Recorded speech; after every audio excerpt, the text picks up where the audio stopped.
రేవంత్ రెడ్డి పోవాలి, కేసీఆర్ రావాలి. ఇది జీవన్ రెడ్డి తీసుకున్న నినాదం. ఇటువంటి మనం కోరుకున్నది.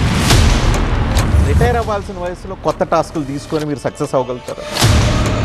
ఆల నరేంద్ర, విజయశాంతి, ఈటెల రాజేంద్ర, పొంగులేటి శ్రీనివాసరెడ్డి, తుమ్మల నాగేశ్వరరావు ఇలాంటి వాళ్ళందరూ బయటకు వచ్చిన వాళ్ళంతా మాట్లాడుతున్న మాటలు మీకు వినిపించలేదా, కనిపించలేదు?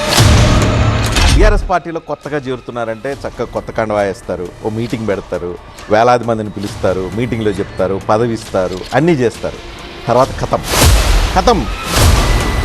కేసీఆర్ కూతురు కల్వకుంట్ల కవిత ఒక మాట అంటున్నారు, కేసీఆర్ దగ్గర చాలా దెయ్యాలు ఉన్నాయి, ఆ దెయ్యాలు ఇంకో కొత్త దెయ్యం వచ్చి చేరింది, అదే జీవన్ రెడ్డి. జీవన్ రెడ్డి పచ్చి సమైక్యవాది. అలాంటి సమైక్యవాది ఈరోజు తెలంగాణ కోసం పుట్టి తెలంగాణ సాధించిన ఆ పార్టీలో ఎలా మనుగడ సాధించగలుగుతారు? నా గురించి మీకు ఏం తెలుసు అని సమైక్యవాదంటే